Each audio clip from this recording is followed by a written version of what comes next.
absolutely. In my job with RSL and in my business, being able to pull together a space and understand, because during the course, actually having to think about these things and think about how you address a room, because obviously you're not stepping into these places in person. They're actually just a course as a project.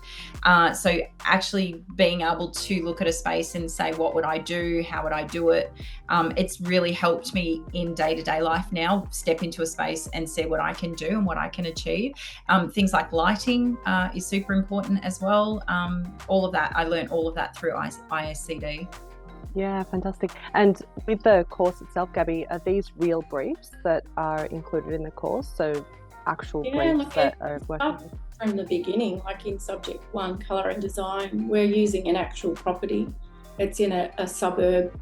We have we have a persona. We have real clients that we use. They're fictitious clients, if you like, because we can't just grab any old person, but the property's real.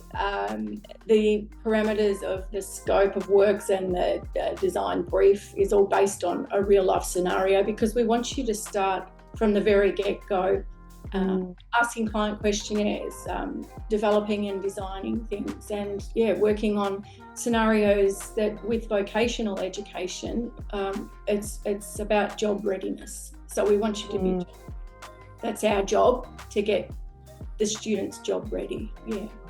No, thank you for that. Tack on to the end of that really quickly, that the documentation that you use or that we develop within the course is the layout of your quote, the layout of your scope of works, all of those things, that you develop them within the modules of the course, and they become your working documents. They are the documents that I give to my clients now, which I developed within the course. So you do, by the time you're completed, you have this little toolkit of stuff ready to go.